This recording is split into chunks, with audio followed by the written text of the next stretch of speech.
Hello, good morning. Can you hear me? Yeah, hi, good morning. We can hear you. Okay, Yes, and can you see my screen also? Yes. yes, Okay, thank you. So, this is our third session on NetLink and NetFilter. So, in our last two sessions, we have discussed about the NetLink, and today we will start discussing on the NetFilter framework. Possibly, this will be the third and the final session.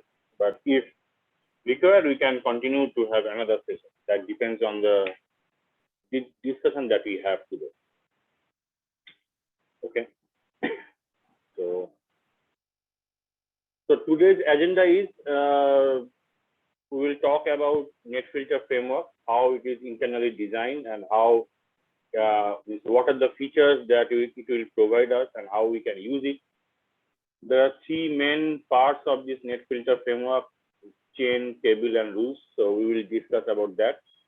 And then most of the use case of this NetFilter framework is to uh, prepare the firewall system or configure the firewall system for your machine using the packet filtering, and also the network address translation feature. So these four are the agenda of our today's discussion. Before going into the details of this, each of these agenda points, let us first discuss about the network topology that we used to have. So your machine, your laptop, your phone, or your any kind of device which is accessing internet or which is a part of this network topology can be of two types. One is the end node. In the networking terms, we will call them an end node or end device. For example, your laptop, your phone, your mobile, your desktop, and all that, from where you are actually originating the network traffic, sending it to the destination, or or that you are receiving the final packet from the server. For example, say from your laptop, you are accessing google.com. So the request, we all know that the packet will have the MAC layer or L2 layer, the IP header, TCP header. In case of google.com searching, it will have a HTTP protocol and data and all that. So this packet, all the header will be prepared by your laptop. So the packet is generated by your laptop and it will be sent to the google.com server. So in by going through multiple hops, it will finally reach to the Google server. So Google server will receive all the headers of this packet, parse all the headers of this packet, and then decide what to do. It may, in all possible cases, it will send a reply. So in that case also, when it is sending the reply, the Google server will also prepare the packet, similar to your laptop. The content could be different, and content is obviously different, but the main point is it will also prepare the packet, generate the packet, and send it to the network. So we have one device which will either send the packet, means originate the packet, and which actually receive the actual packet, and then does an act. That is one type of device. The second type of device, which are in between the sender and the receiver, are called the hops, or we will call them as routers. So they are the network hops which actually get the packet from one interface and forward that packet to another interface. We will call it forward, we will call it route, we will call it anything you want to say, but the purpose of this intermediate hops are get the packet from one interface and forward that packet to another interface. In doing so, it may modify the packet, it may not modify the packet. It's up to the router what kind of configuration you have done on this router. So based on that, it will either modify the packet or may not modify the packet, but it will definitely forward the packet or route the packet from the one destination to another.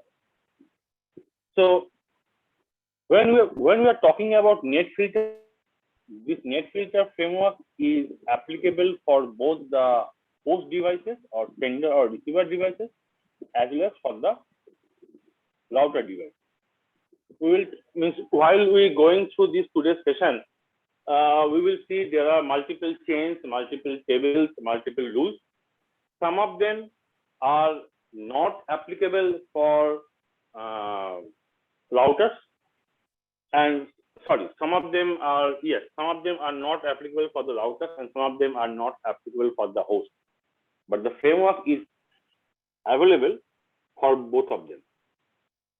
So here is a typical NetFilter framework where the host has the IP stack, this one. So your browser, your YouTube, or any other application they are running in this host machine on top of L4. And while you are accessing the internet, it will come in this way, in the red color, and it will reach to your machine. And when you send the packet, it will follow this path. So during receive side, it will go through this pre-routing, routing, input. I will talk about this all later in details. So these are the some, you can say, some of the intermediate junction through which the packet is getting traversed. And while getting traversed, the packets are getting inspected, sometimes modified or sometimes dropped based on the configuration of your system using this NetFilter framework. So once it is received the packet in the host, it will send the packet through this host IP stack to the output, the routing and post routing, and then finally it will go outside your machine. That is one way of communication, and that is for the sender and receiver.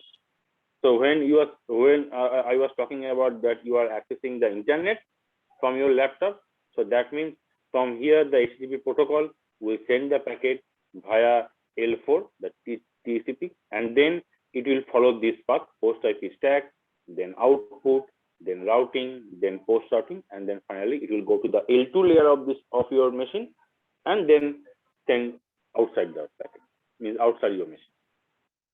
And now, while we are talking about the Google server, so it will receive the packet from the L2 to L3, and then this pre-routing, routing, input, and finally the Google TCP layer of the Google server will get the packet and then finally process the packet. One of the most important points to remember is that the NetFilter is primarily work on the L3 layer. There are a couple of rules which has come with the NetFilter framework, like the EV tables, up tables, and all that. They are capable of working in the L2 layer, but primarily two most famous tools which are actually used for configuring and managing the NetFilter framework, like the IP tables and IP6 tables, those are working on the L3 layer. And whatever blocks you are seeing here, those are all situated in the L3. So if the packet is not coming to the L3 layer, then the NetFilter framework will not come into the picture. A typical example of a bridge device. So if your device is acting as a bridge or switch or hub, then NetFilter framework of that box will not make any effect, because that will not get any packet for this. That NetFilter framework will not get any packet. Any questions so far?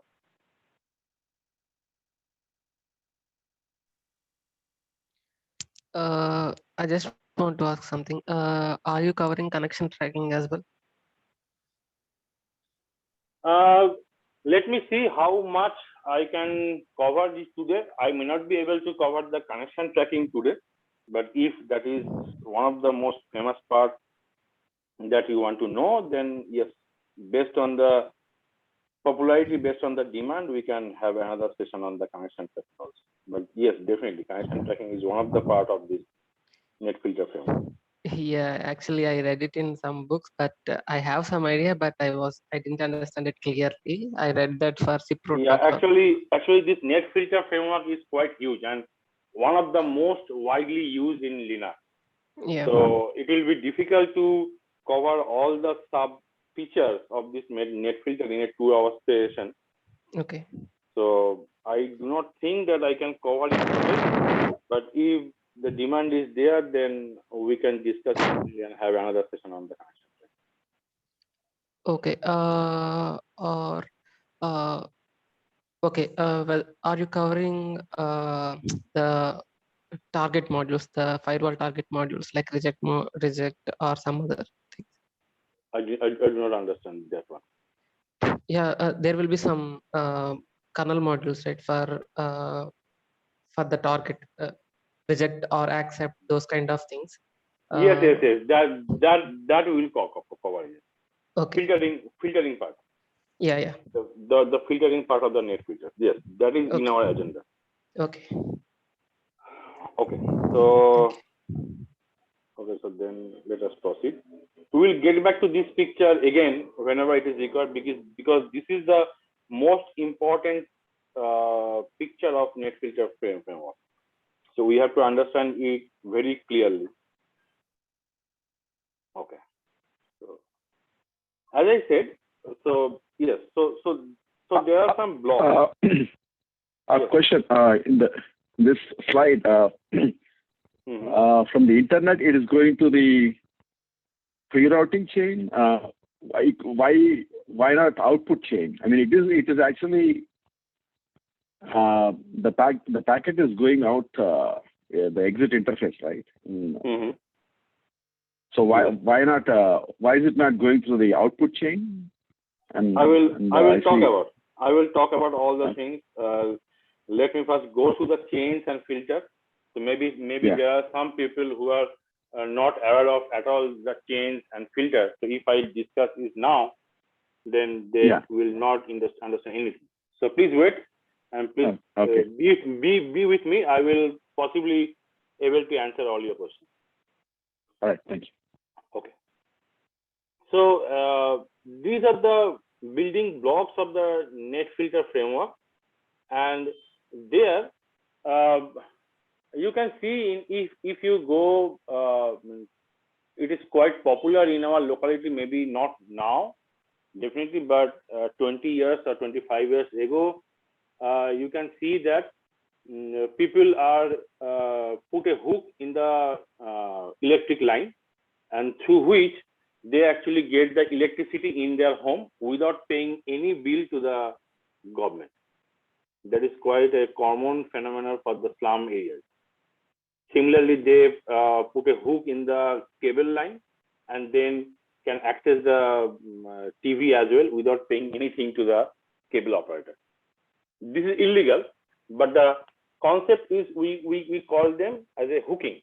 So hooking to the electric pole, hooking to the cable line and all that. Similar kind of concept. The concept is same and that is applied in the IP layer also. So if the net filter framework is not there, then what will happen? The packet will be received from the L2 to L3. The IP layer will process the packet. What do you mean by process the packet?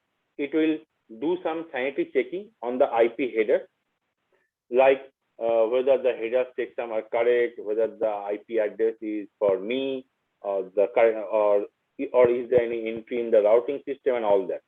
So based on that, it will either forward the packet to the L4, that means to the TCP or UDP or ICMP, or if the device is of type router kind of device, which is able to forward the packet to another interface, then it will forward the packet if the routing table says so.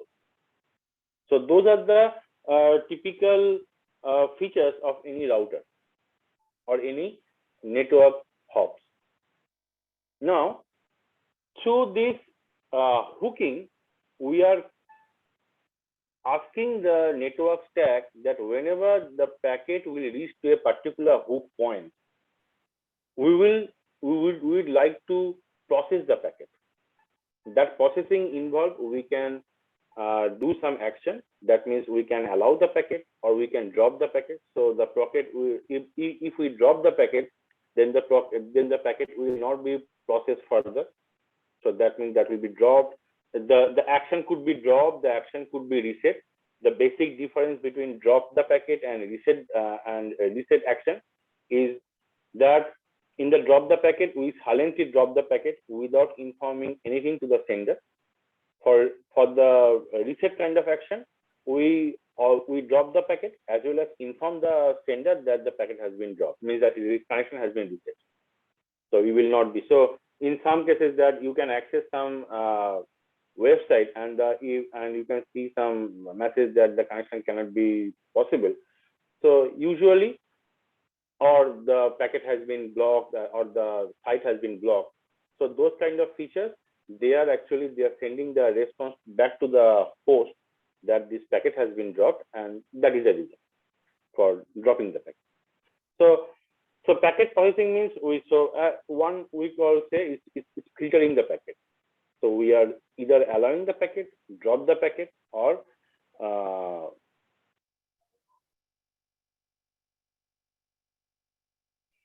thank you, Abhishek.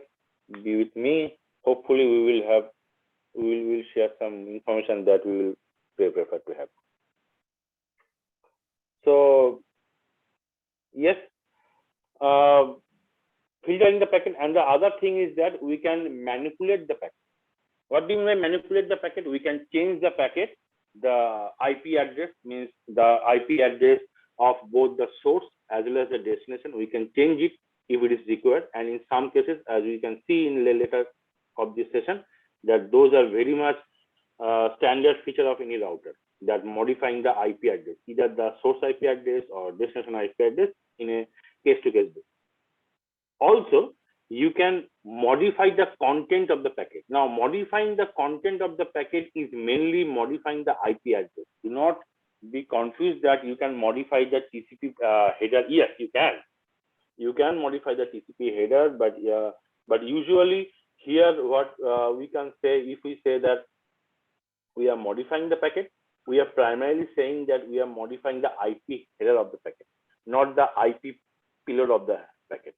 That the payload of the IP header means the IP layer includes the TCP, HTTP, or any other top level application like HTTP, FTP, Telnet, whatever you think about, and the payload. So we are not modifying that part on primarily.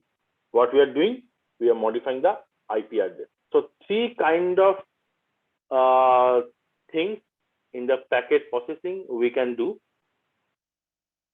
One is the filtering, the other is the changing the IP address, and the third is the modifying the content of the IP address. Please wait for 1 minute.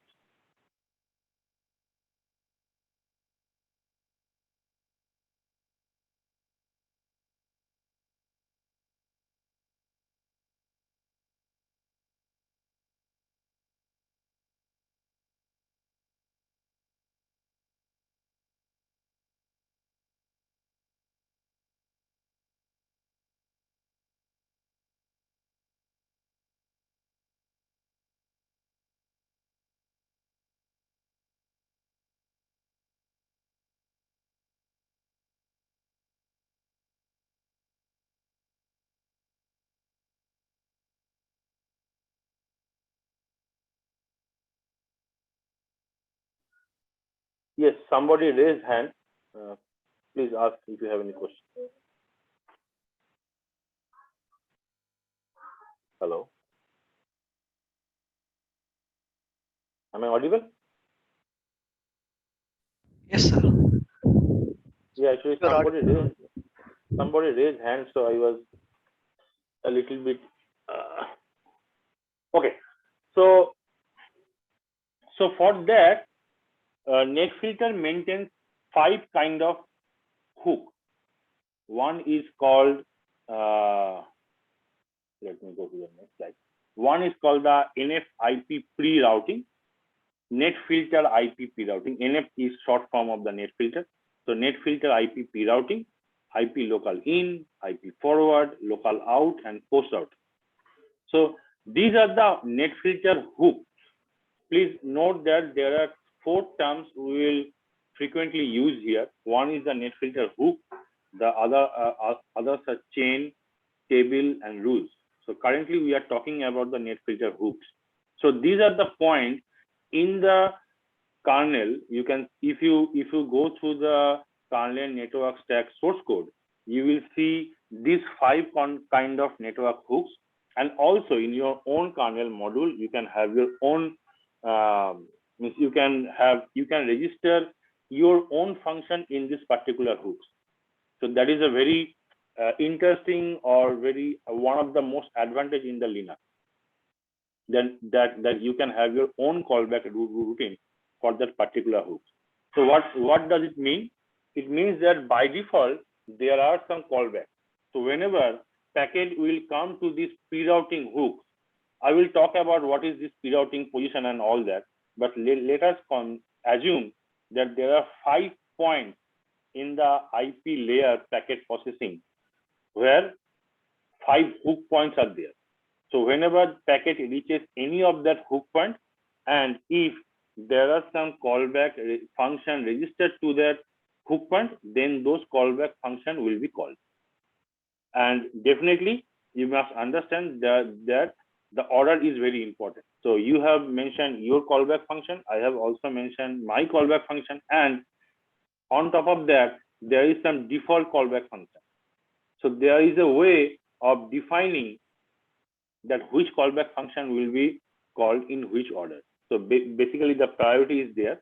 So you can specify the priority based on which the callback function will be called. And in the callback function, as I have already said, you can change the packet, or you can drop the packet, or you can change the IP address of the packet based on whatever your requirement is. Now, these 5 hook points have 5 specific works to do, and they are independent of each other. One is the callback function of the local in does not depend on the callback function or the action of the callback function of the pre-routing. If it is dropped, then definitely the next hook will not get the packet. That's a different case. Means the first hook point in the net filter system is the pre-routing, and the last is the post-routing. So if the pre-routing hooks drop the packet, it should not. That I will talk about later. But for assume that you have made some rules in the pre-routing hooks that the callback function will get the packet and drop the packet based on some tagging. So if that is the case, then the next hook, for example, local in or forward, will not get the packet. Other than that, there is no dependency on the callback routines of one hook to another. They are independent to each other, and they primarily working on that particular hook. So if you have made a callback on the local in, then your purpose of this callback is completely based on the local in hook point. You cannot assume that the pre-routing callback will modify the packet or do the packet in this scenario, and then you will get the packet. And so you cannot make any state machine assumption that, okay, I will get the packet in a particular state and then I will do that. No, it's not possible. So these are the points. And now if we go through all the hook points, the first hook point is the pre-routing. So it will be called whenever the L2 layer of the network stack send the packet to the L3. And mind it, at this moment, the routing system is not yet to be considered. So the routing decision has not yet been done.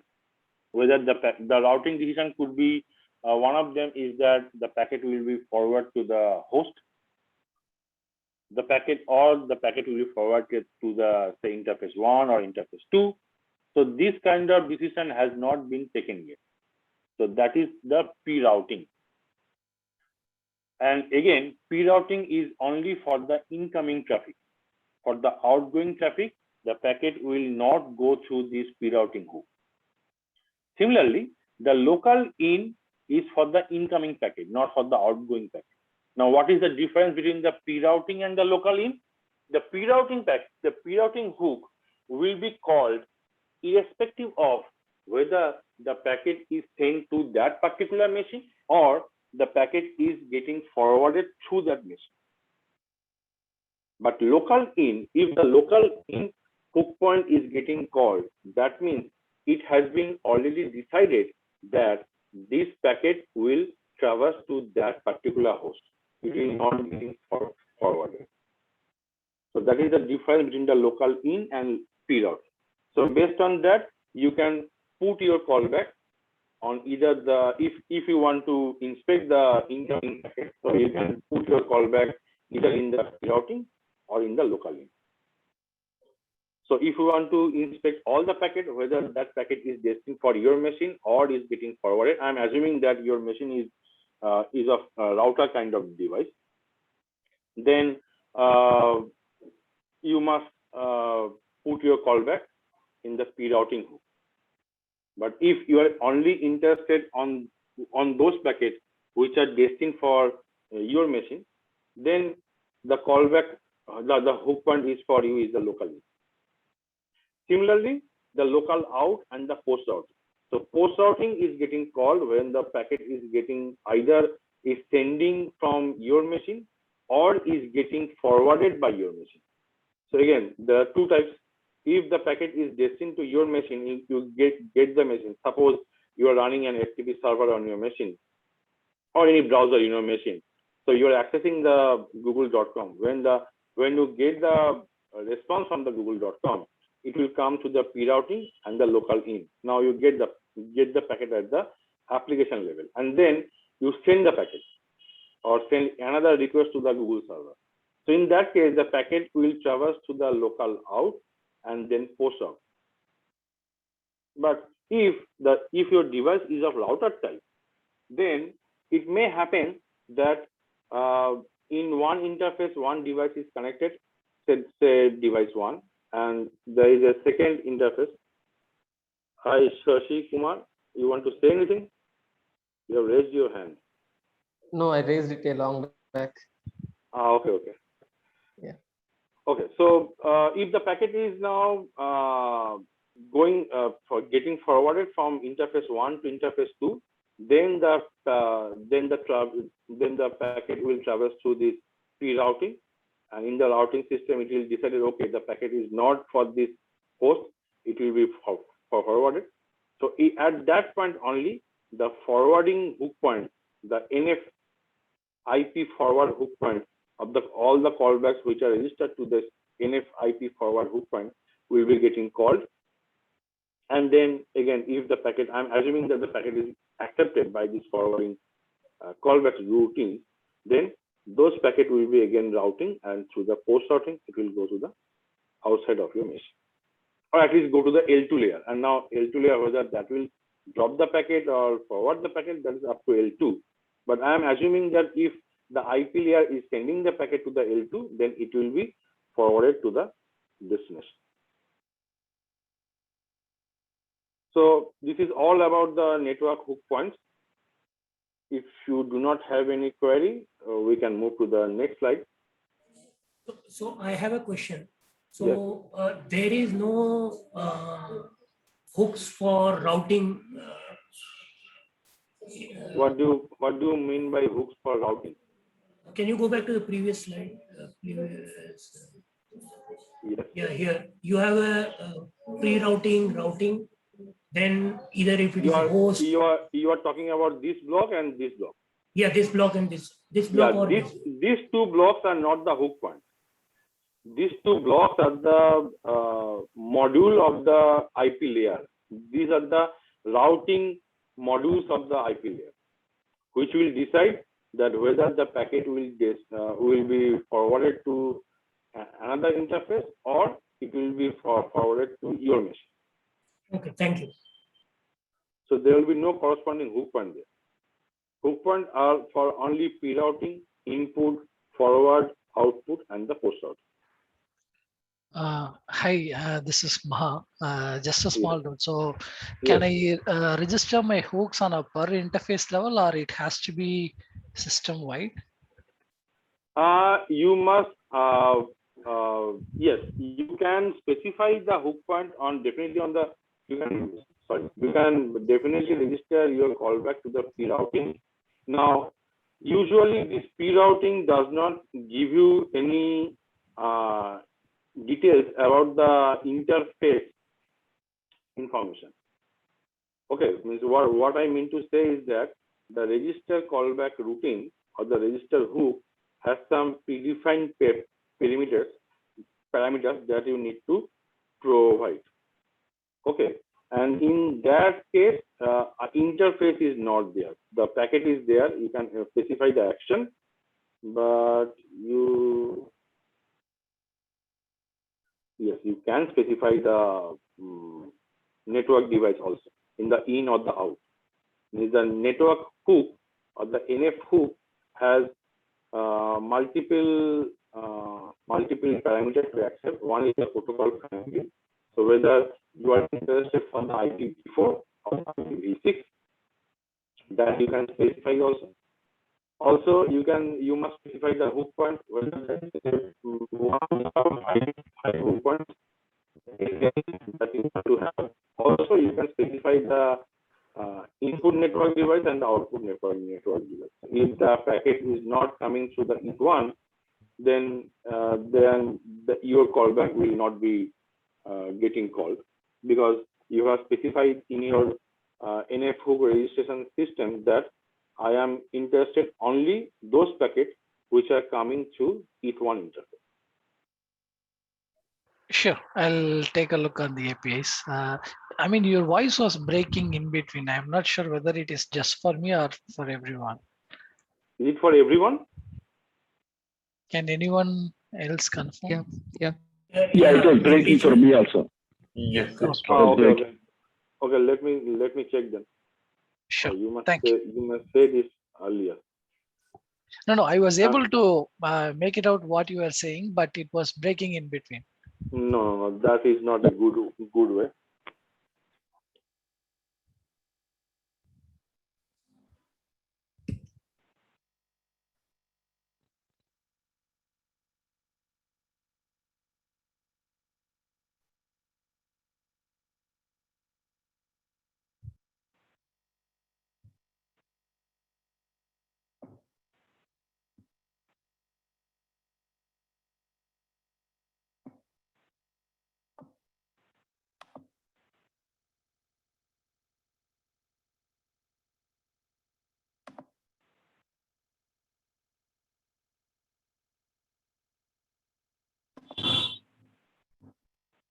Can you hear me now?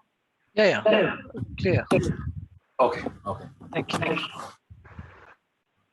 Let me share the screen again. Yes.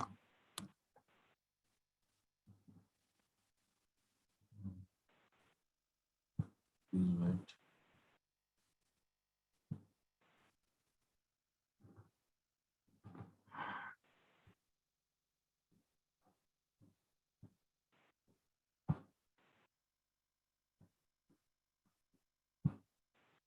Can you see my screen now? Yes, we can see. Yeah, we can see. Yeah. So these are the hook points that we are talking about. Now, these are so you must please understand that these hook points are in the kernel level. So, but we are saying that user can configure the system to which it can decide that this packet is getting dropped or this packet will be allowed. So that means there must be some way in the user level so that we can specify that these rules are for the pre-routing, these rules are for the local in, and these rules are for the forwarding. See, the callback routines will check the rules that you have been mentioning to check at the pre-routing hook or in the local in hook, and based on that, it will decide whether the packet needs to be dropped or packet needs to be allowed. You must understand that this net filter framework itself will not drop the packet or will not change the packet. It is a framework through which user can inform the kernel that this packet needs to be dropped or this packet needs to be modified in this way. If such condition are true, then modify the packet in this way. Or if these three conditions are true, then drop this packet. So the configuration must have been done through the user level application, which is in our case IP tables or IP6 tables, and those will be implemented in the kernel through this hook and the callbacks of this hook. So there must be a mapping between these hooks and the user level things, which we call as chain. So NetFilter has chain. As NetFilter has 5 hooks, so it has corresponding 5 chains. The names are very much self-explanatory. P-routing is for the NFIP P-routing, input is for local in, forward is for NFIP forward and all that. So what does it mean? It means that if the callback has been registered to the P-routing and you have mentioned to some way, for the time being, just assume that there is a way to specify that this particular rules is for the P-routing. Then the callback will get the rule from the user level and inspect the packet. If the condition is true according to the rule, then it will take the action that you have been specifying to that rule. That is all. Is clear?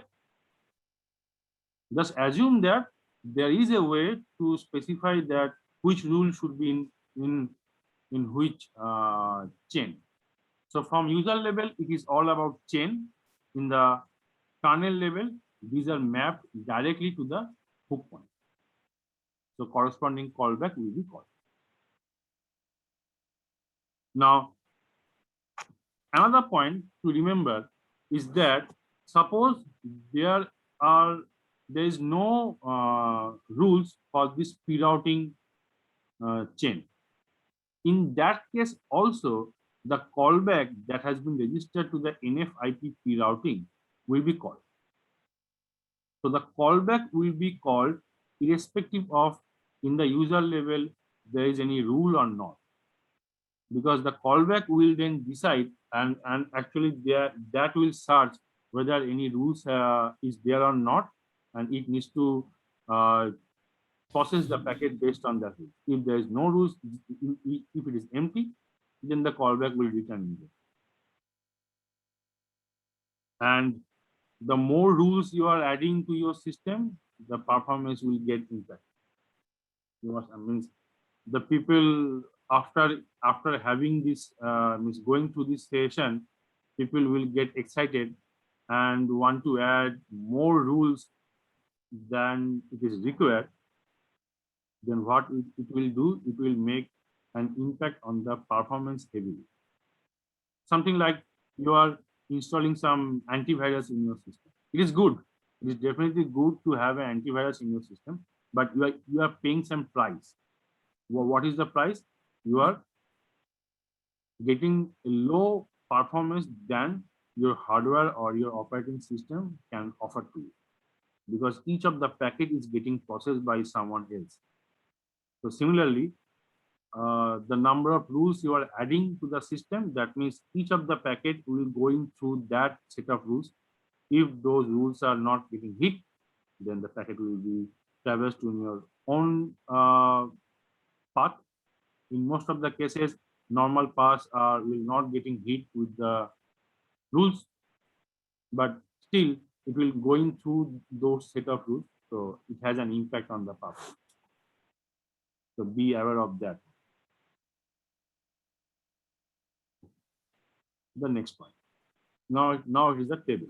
So far. So can you please explain the workflow again? Which part first the chains get hit, or which part? As I said, that the first hook point is the P-routing. If the device is of type router and the packet is getting forwarded, then first is the P-routing, then the forwarding, and then the post routing.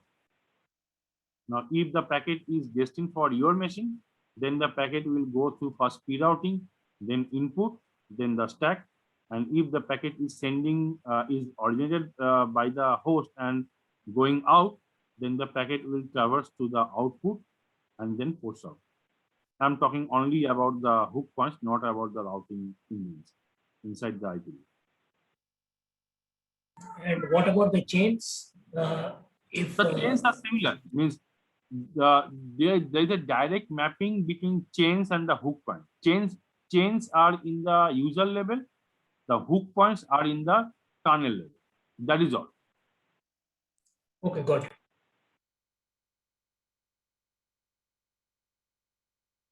Now the tables. Now tables is, as I say, there are majorly 3 tables popularly used in the NetFilter, but other than that, there is a raw tables also, which is very rarely used. So this filter table, it is in charge of filtering the packet. That means, you can filtering the packet in the NAT table also, in the Mangle table also. Some of them are not allowed, like you cannot mention any IP tables rule which will drop the packet or which will reject the packet in the NAT table. Those kind of rules has to be in the filter table. But okay, I'll get back to it more details after going through that. So filter table is the primary responsibility of this filter table is the firewall.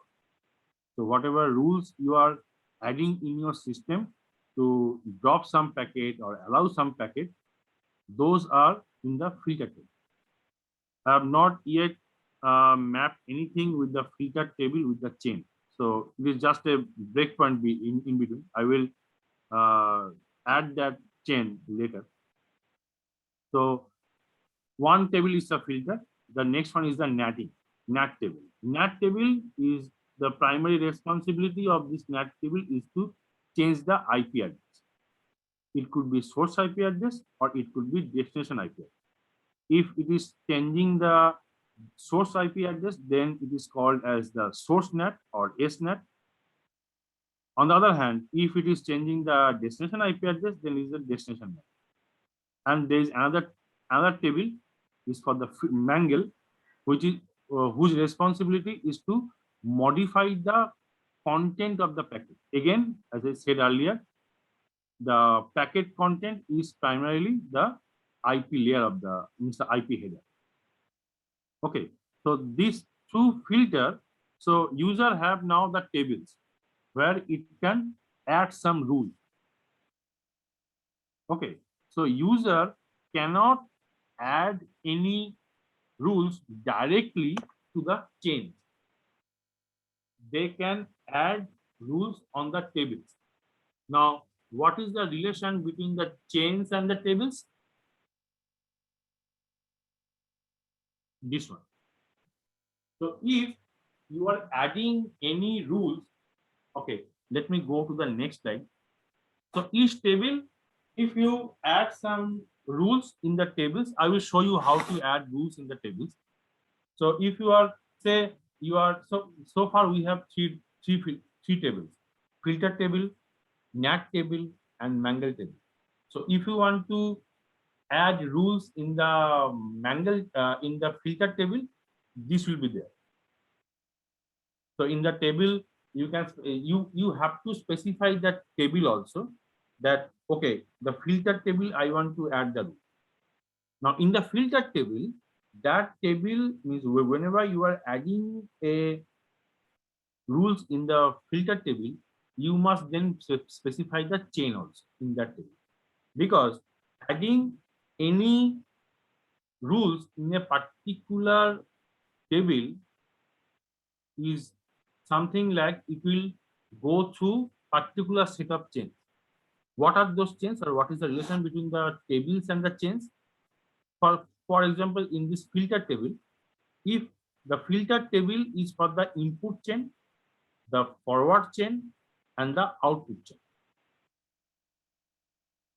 Okay, so that means from there you can understand that you can drop the packet at the forwarding table, at the input table, or sorry, input chain or the output chain. For example, you can specify one rule, something like that, from your machine, Facebook cannot be accessible. You can specify that.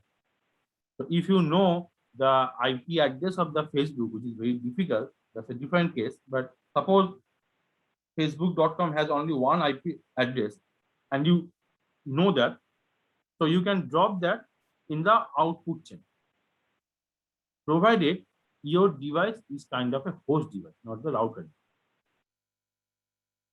Now, if it is a router device and you want to block Facebook for all the devices which are connected inside the router, then you must put that rule in the filter table in the forward chain. So not only in the forward chain, but in the filter table.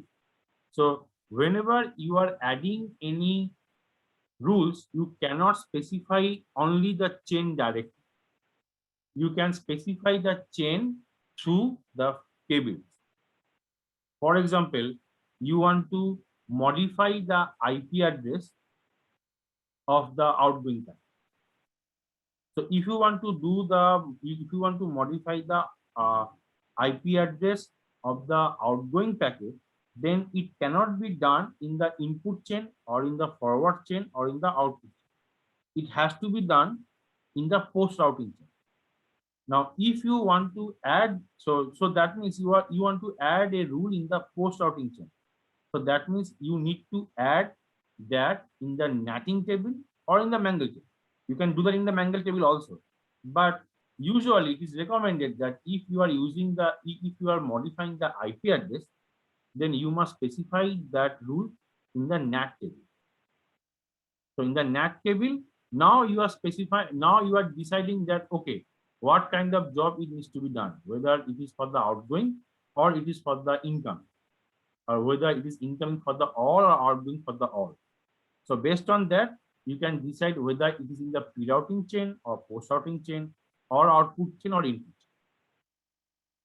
Similarly, but for the Mangle, all the chains are available. So at any point, any hook point, you can modify the packet. It's up to you. A very common usage of Mangle is to modify the TTL value of the IP header, to which you can specify that, okay, so up to this, the TTL value was 4, and suppose 4 means it will traverse 4 more hops. But for some reason, you want to extend that. So you can modify the TTL value from 4 to say 8 or 6, and that need to be done in the Mangle table. So these are the tables that is available to user, and through this table, it can specify the chain where the rule will be added. So after adding the rule, it will look like this. So table 1, like filter table. Table 2 is suppose NAT table. Now the table, the filter table will have 3 different chains: input chain, output chain, and forward chain. Each chain will have a set of rules. It could be empty. It may have one or multiple rules. So if you run the IP table show, means the command is IP tables, then minus, then capital L, it will show you the number of rules that is currently available, means currently added in your system at what tables. Clear so far?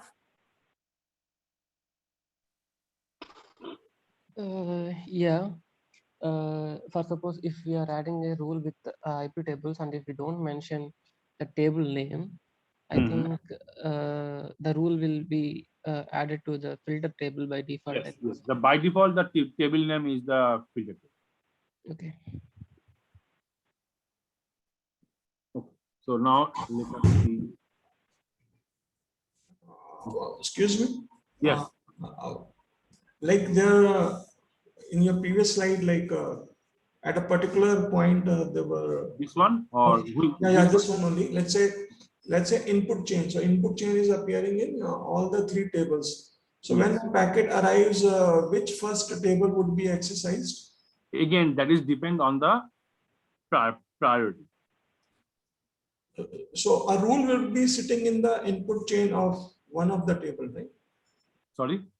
For example, some rule is added that for an input chain in a NAT table, and then there is another rule added for input chain for a filter table. Yes. And now when packet arrives, how the priority? No, that is already predefined. The priority you cannot specify. Correct. So what is a predefinition among these three tables? Okay. That I do not remember exactly. That I need to check and come back to you, because those are I do not remember them always, because whenever I need to do that, I just Google it and then find, okay, this is the priority, and based on that I do that. Within the chain, there's a priority, but now within a table, let's say there is a NAT table and you have these 4 chains. Again, within this chain, within the chains there is an order. Correct. Say first, if you think about the chains, then the pre-routing input or output post routing, or pre-routing forward post routing. These three way the packet can traverse to the chains. Could you explain again? Suppose if you are talking about the hook points or the chains, there are two things that you must remember. One is the tables, the other is the chains. Let us first talk about the chains. So for chain, the packet, if the packet is destined for your machine, then first the pre-routing chain will be traversed. Then let us check the first. This okay, understood your point. Yeah, understood your point. Okay, so this is the order: pre-routing input or output post routing, or pre-routing forward post routing. Yeah. So this is the order through which the packet will traverse to the hook, to the chain. Correct. Now, as you have said, say in the input chain, there are 3 rules in 3 different tables.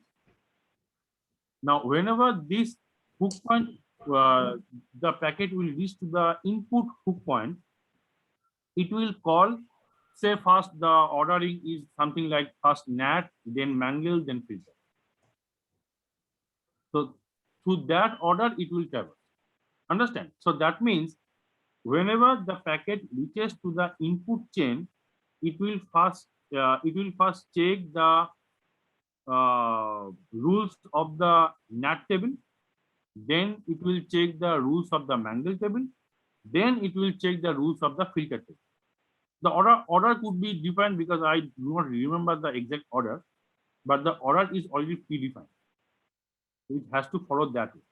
Yeah. Okay. Thanks. I think if you can show the kernel code, I think there will be the priority number will be there. Yes, so 300, 200, 100, something like that. Yeah. So, okay, you're talking about those hook handlers.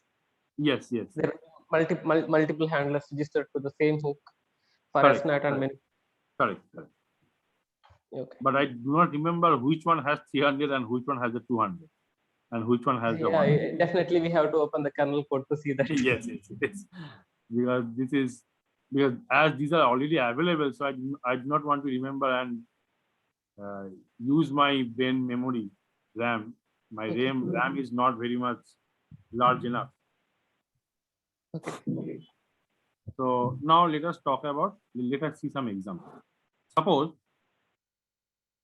okay, so how the IP tables rules, we are talking mainly about the IPv4, because although the IPv6 is in the market, but it is still not heavily used, I've seen. So still we are using the IPv4, and so the IP tables are much more famous till now compared to IPv6 tables.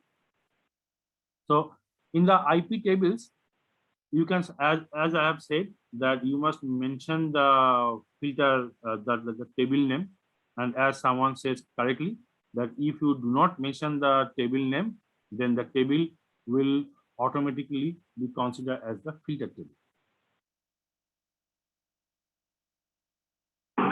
So yes.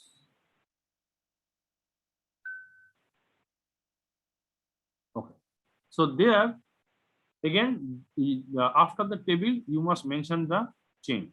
As you can see that using -a or -I or -d, you are specifying the chain, input, forward, or anything else. Now, so that means this rule will be added. So for example, the first rule will be added in the filter table, and will be in the input chain. And what is the characteristic of this rule is that if the protocol is of UDP and if the destination port is 5001, then the action will be taken as drop. So that means you cannot receive any UDP packet whose destination port is 5001. That is what you want to do in your system. So using that, you can specify. So that means whenever, now let us traverse based on this table. So that means if the UDP packet now comes here with the port number 5001, so in the P routing, there is no such rule, because in the you have added that rule in the NAT table. So it will go through this one. And if the packet is destined for your machine, that means it will go to the input chain. Now, there is one rule for the input chain, and the packet content and the rule parameters now matching. So then it will take the action, that means the packet will be dropped. But say the packet is not destined for your machine, the packet is destined for the other machine. So the packet will be forwarded. And the packet is of same type. That means it is a UDP packet and the destination port is 5001. In that case, the packet will first come to the P routing. There's no rule for this packet. Now the packet will go to the forwarding chain. Again, there's no rule for this forwarding for this packet in the forward chain. And similarly, there's no rule for this packet in the post route. So that means the packet will be happily forwarded to the internet or to the outside world. But same packet, if that is destined for the input, that packet will be dropped. Now, if you want to do the reverse, that means if you want to accept packet from 5001, but you do not want to forward the packet with destination port 5001, then you can specify that in the forward chain instead of the input chain, as I have said in the next rule. The next rule is for the port 80. So that means HTTP port protocol. So that means your device will not forward any HTTP request from LAN to WAN to your machine. All the packet will be dropped. But if the packet is destined for your machine with the port 80, that will be allowed. Now, suppose you want to, through rule number 1, you have already specified that all the packets which are of type UDP and destination port is 5001, we need to drop this. Now, suppose there is a requirement that the packet is coming from the source IP 192.168.1.6, then that packet will be received in spite of the fact that the packet, the protocol is UDP and the destination port is 5001. Now, this is one of the most important thing to understand. As I have said, there is a chain order in the net filter hook. There is a ordering in the table also for the same hook point or same chain. Similarly, there is a order of the rules. So if there are 3 rules in a particular table in a particular chain, for example, in this rule 1, rule 2, rule 3 in the chain 1 of the table 1, then when the packet will go through this chain 1 of this table 1, the first rule will be matched, rule 1, then rule 2, then rule 3. This particular order will be maintained. So if the packet is matched with the rule 1, then the packet will not further check with the rule 2 or rule 3. The corresponding action will be taken immediately.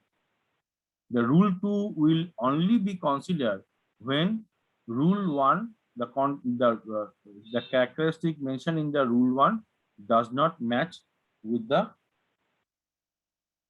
packet content.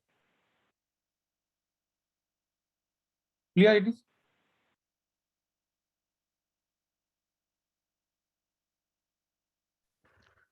Yes. So now there is a problem. So we have already mentioned that all the packets which are coming for port number 5001 and EDB packet, it will be dropped. So now, as we are allowing one particular host, so we are something like we are adding an exceptional in the rules. For that, we have specified. Please note that we did not specify any table. So that means the by default the table will be the rule will be added in the filter table, and it will be added in the input. But there is a difference between the first rule and the third rule. The first rule we have mentioned A, and in the third rule we have mentioned -I. So A means it will be added at the end of the table.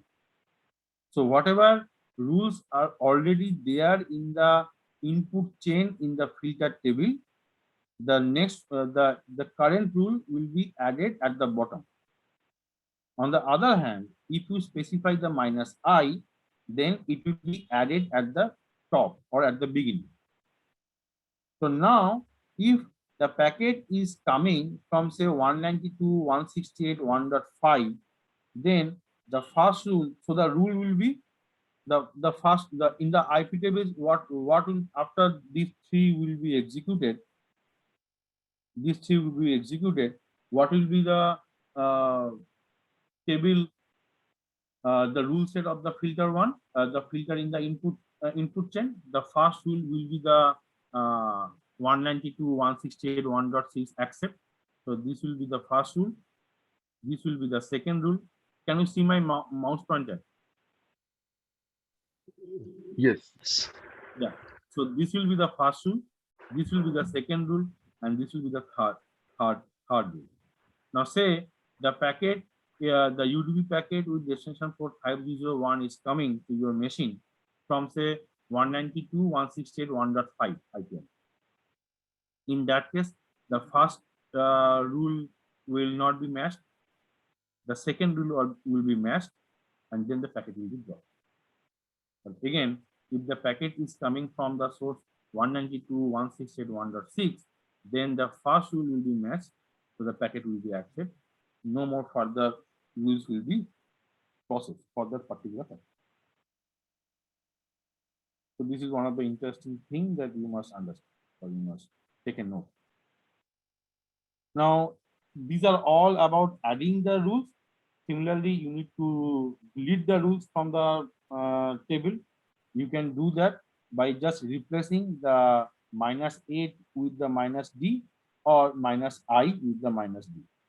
I and A are for the adding the rules, either at the bottom or at the beginning, and -D is for the deleting the rules. You can delete the rules by the rule number as well. So you must know the rule number then, and then you can delete the rule. Otherwise, you just replicate the rule content same as what you have specified while adding the rule, just replace the minus A or minus I with the D, as I have mentioned here. Everything is same, only this flag is different. So this is about adding any rules in a table. Now, if you want to delete all the rules in the table, you can write the command iptables minus F, then the chain, and also you need to mention the table. So I'm just assuming that we are working on the filter table. So then iptables minus T filter, then minus F input, that will delete all the tables from the, sorry, all the rules from the filter table of input. Now there is a problem. Suppose means keeping in mind all the rules in while adding, so that you can delete them one after another. Sometimes it may not be possible. Also, flushing all the rules may not be handy, because you are adding your rules and I'm another user, I'm another kernel module, another program. I'm adding my own rules in the same chain.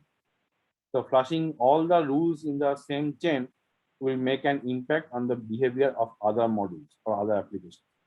So it is usually not recommended. So what you can do in that case, suppose you have a you need to specify some rules in the forwarding chain, and if your module is unloaded or exit, then you must delete all the rules. In that case, you can have your own chain. Okay, so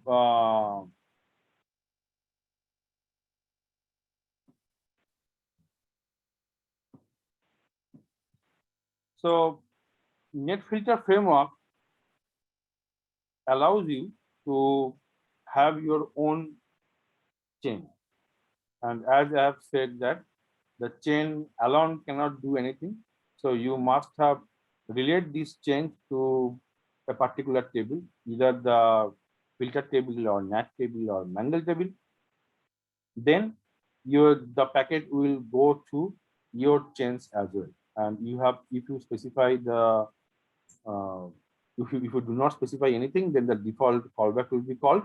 Otherwise, you can have your own callback as well. So in the user defined table, you must first to create the table that, and here we are, I'm assuming that we are mentioning everything in the filter table. So I'm just adding a new chain, which is called my chain. You can add your own name or anything else. And then the second point is actually I'm relating my chain, or I'm connecting my chain to a particular existing chain, because this my chain should have a corresponding network hook point, but I have not created, or I have not modified any not modified the kernel NetFilter module. So I have not added my own chain. So then the my chain name will not be mapped to any particular existing hook point of the NetFilter. So I have to manually link it with one of the existing hook point or one of the existing chain. That I am doing again with the forward. Again, I am adding my chain at the top of the table. So that means whenever the forwarding chain is getting considered, first the rule set of the my chain will be first checked, and then the other rules or other chains of the same forwarding chain will be considered. But if you want that after going through all the rules of all the existing rules of the forwarding chain, then my rules will be checked, then you can specify, you can replace this minus I with A. That is the only thing. Now suppose I want to block a particular machine to access the internet. Interestingly, you can see that to do that, I have specified the MAC address. but you can specify the IP address also. Can you tell me what is the disadvantage or advantage of using this MAC address instead of IP address in this particular rule?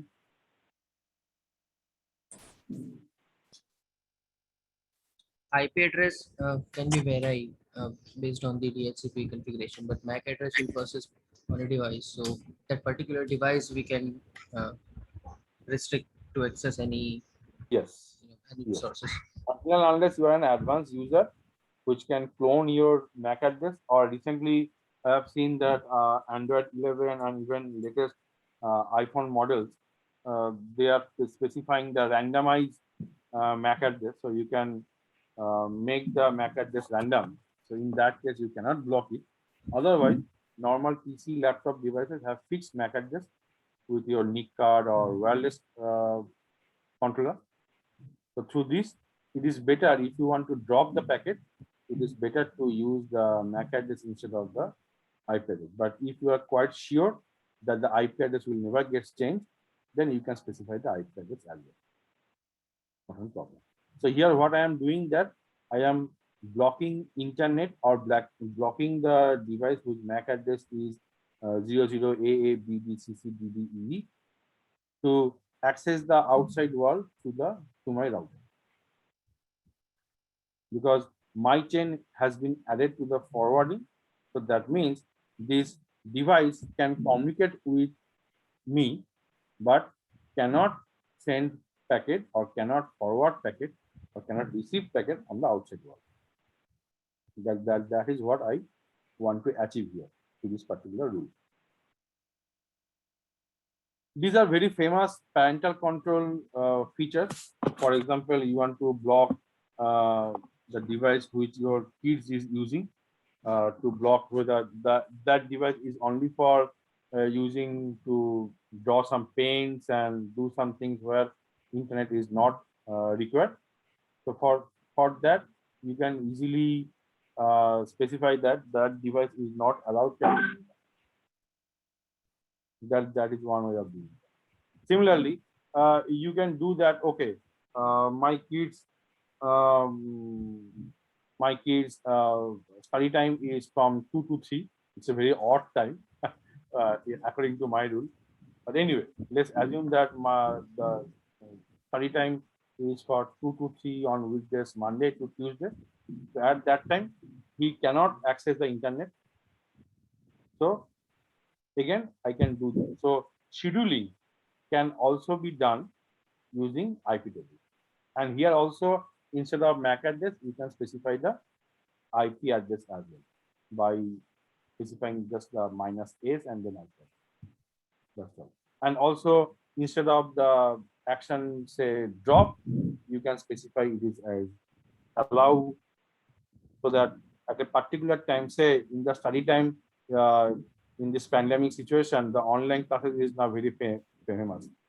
So you can specify that during online, your device is allowed to access internet, but on the other hand, the rest of the time, it will not allow to access it. And you know the online classes from say 9 to 12. So you can specify the time and the days, say Monday to Friday. So you can specify the day and the times when this device is allowed to internet. Otherwise, this device is not allowed to have internet. And what is the advantage of, as I said, what is the advantage of user-defined chain? You can easily flush the my chain without making any impact on the forwarding chain, the rest of the forwarding chain modified by the other modules. And sorry, there is a mistake. The 7 rule, it will be not minus I, it will be minus D. So that means it will now you are dealing your chain from the existing hook point, forwarding chain. And then the last rule is you can delete that rule from the, delete the chain from the system. Any question about this slide?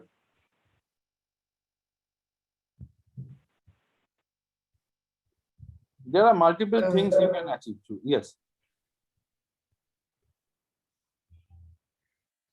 Hello.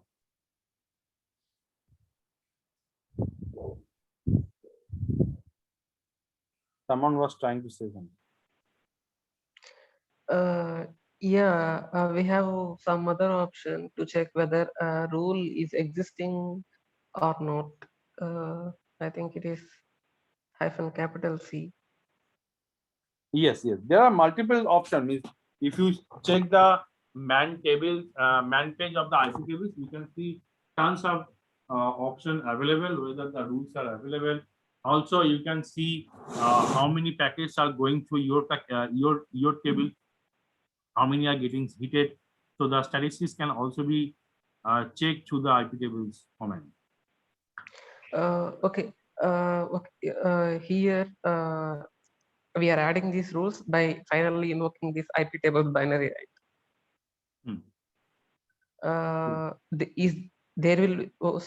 There will be a connection from this user space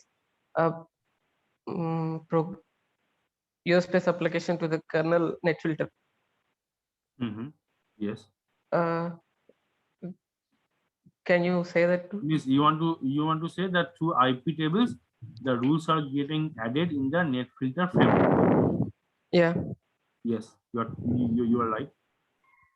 So are you going to explain that code flow? No, I am not planning to go to the code flow because that will be a huge topic, going to the code flow. But because going to each of the line of the code will take take huge amount of time.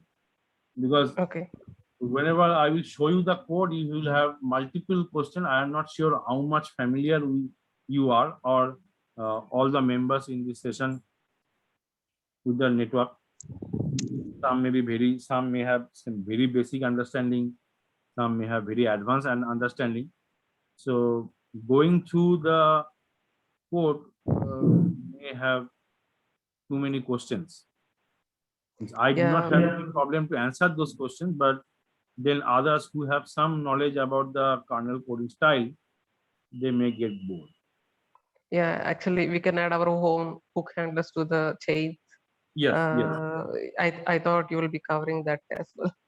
No, I'm not covering in this session. Adding your own in the kernel. But I'm taking a note that so far people are interested in knowing that how to add hook points on your own. The number one, and the second is the connection tracking. How the connection tracking is going to be happening. Okay, I'll keep a note and I will discuss. If possible, we will arrange another session because that will take. That is not covering the 2 hours. That you must understand. Yeah, user net filter framework is quite large part. Yeah, quite. I'm not going into the flow also because if I show only one flow, then it will be very huge. It will itself take it 2 hours easily. Yeah. So the time is the only problem, nothing else. Okay. Okay, now let us talk about the NAT. So the NAT is mainly used. Okay, let us first check the NAT part in the. So the NAT table is getting used when you are you want to change the source IP address or the destination IP address. And that is very common in case of router. So router, the purpose of the router means whenever you are deploying a router device in your network, that means we can assume that on one side of the router there is one network, and on the opposite side of the router there is another network. So these two are different network, that means different subnet masks and different IP addresses and all that. So may not be so they need to talk to each other, like your laptop, your mobiles, are connected to your home router or office router or any college university router, and through which you want to access the internet. So for that, NATing is very much required. Do you understand what is NATing and why NATing is required? If anybody has any doubt, then I can explain that part and then talk about this week. Why NATing at all required? For security reasons and as well as for IP saving. No, not the IP. Yeah, those two are correct, but yes, you are using a class C IP address internally, and outside you are using class A or class B. So that for that NATing is for to save the IP address you are NATing. But if you do not do the NATing and you are To mask the public IP, basically. yes, but what my question is, suppose from so what I am so what we know so far is that suppose your laptop is connected to your home router, and this home router, let's say, directly connected to the Google server. So now you are accessing the Google server from your laptop. Now, if your laptop has say 192.168.1.6 IP address, and the Google server say the IP address is 172.30.5.1, then whenever you are sending the packet from your laptop, the source IP address of that packet will be 192.168.1.5, and the destination IP address will be 172.30.50.1, and that will reach to the Google server if NATing is not done in between. Now, what will be the problem if we do not do that? My question is that.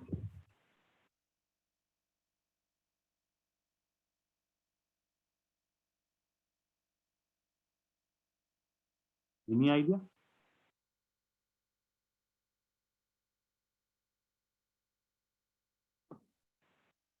No. Okay. So the problem is, say I am giving you a simple topology. The router is directly connected to the Google, but that will not be the case, because in between there are multiple hops and multiple routers are connected to the Google. Okay. Now the natural behavior of any network stack is that if I get the source IP as 192.168.1.5 and the destination IP is 172, means it is my IP address. I will receive the packet, I will process the packet, and after that, according to the protocol, I need to send a reply back to the host. In that case, I will just swap the source IP address and the destination IP. So now, when the packet is going outside to the Google, then Google will set the source IP address as 172.30.50.1, and the destination IP address will be 192.168.1.5. This is a private IP address, and Google does not know how to reach them, because there will be no end for that. And in this world, tons of devices may have same IP address because those are inside the router LAN. I'm not sure whether that packet needs to be sent to me or any of this group. So that will be a difficult problem. So for that, we need to have so it is something like that. From say Delhi, you want to send a letter to a mail, not the email. You want to send a letter to say America. So in that case, the letter will first traverse to the Delhi post office. From the Delhi post office, it will traverse to the the North Zone 8 post office, and then it will traverse to the India post office and all that. Now the Indian post office know the address of say America post office, and similarly, America post office also know the address of the Indian post office. So that means they can talk to each other. But they do not know that inside India, there is a North Zone or say Delhi or a particular area that is not visible to America. So if the packet is coming from the Indian post office, then the US post office can send it back very easily, because that route entry has been added or exists in the US mail server. So it knows how to send the packet to the Indian post. But after that is not known. That is why whenever the envelope going from the India, the source IP address has to be changed by the and has to be replaced by the address of the Indian post office, not the Delhi post office. That is the thing that why natting is required, so that the reply can be received properly. Now, similarly, obviously, the Indian post office has to maintain a copy that from which it will come and for which envelope I have changed the source address, so that when I get the response from the US post office, I will change the destination IP address or the destination address of the original post. So from when the packet is going outside the router, the source IP address is getting changed, which is we call this as SNAT, and when the packet is coming back, the destination IP address is getting the destination packet is address is getting changed. We call it as a DNAT. Okay, now here is an example of how this natting will be done in the router using the net filter framework. So in the NAT table, in the p-routing chain, we have specified the action as DNAT, for which if the packet is UDP packet and if it is destined for the port number 999, then the destination IP address should be changed to 192.168.1.3. So it is irrespective of what it is current destination address, it will be always replaced by this 192.168.1.3. So this is the picture. So the packet is sending from this Linux desktop to this laptop. Now this laptop has 192.168.1 as the subnet, and this desktop has 192.168.2 as subnet. So if it is going to this one, then the subnet of this source ID has to be 192.168.1, so that whenever laptop will give a reply, it will give a reply to 1.8 and it is known to him. It will not be a problem for him to send a reply back to 192.168.1.8, unlike if it is sending the packet back to the 2.10. So that is why the natting is done here. Okay. So this is how the natting is getting done in the net filter hook. We are almost done here. I thought we had some question. Oh, we have another 2 minutes or so.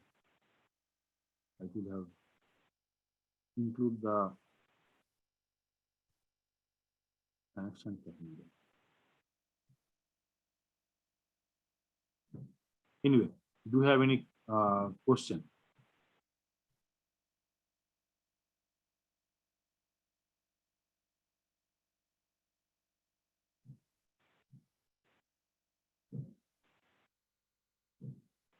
Hello. No questions. Would there be an additional session on the connection tracking, sir, by the way? I think so, because people are checking. So Sure. I will discuss with internally, and then we will announce if there is any such session on the connection tracking and as well as the making your own net filter hook. Yeah, and Sure. also for connection tracking, there will be modification the tuple pack in the net filter. Sorry, there will be a tuple that okay, internally. tuple, okay. Yeah, please cover that. If there is a session and if there is another. Can you Yeah, write down all your requirement in the chat window so that it will be there? Okay. Otherwise, I may have forget anything. Okay, and also this actually that connection tracking is used for the protocols which use dynamic modes. So there will be some rules adding internally in the proc entries, right, for connection tracking. Understand. So so that's why I was actually I worked on. I'm not sure all the features can be covered in a single session, but I will cover as much as possible. Yeah, because as you are as you said that connection track, you will be covering connection tracking in later session if there is another session. So I just wanted you to cover the kernel, a high level kernel. Understand. Yeah. How can we get the information about upcoming events? There will be an announcement in the site, I guess. Like, is there possible like can we receive mails or some kind of notifications? That I do not know. Once if we register in the website, they will be sending mails. Yeah. New I think sessions. so. Yeah. I think so. Yeah, I was getting that. Yeah, once you have registered to the system, you will get notification about the upcoming event.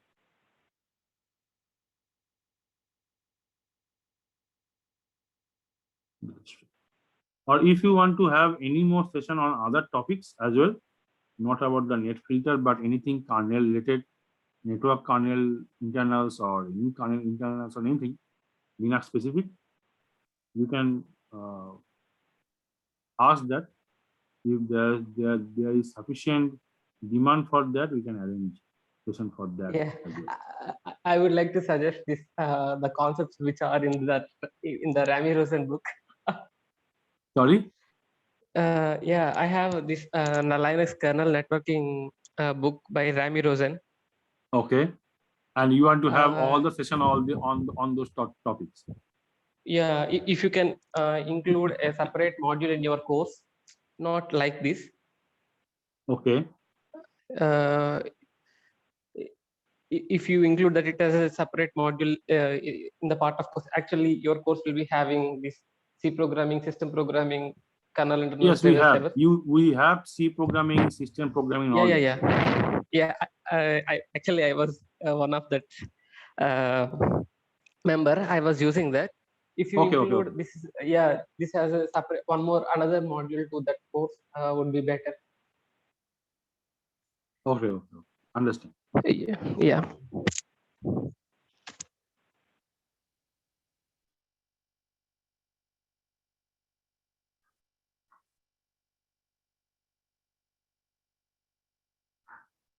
Okay, then if anyone does not have any question, we can then close this one. Thank you very much for attending it. Thank you all. Thanks a lot. Bye. Thank you.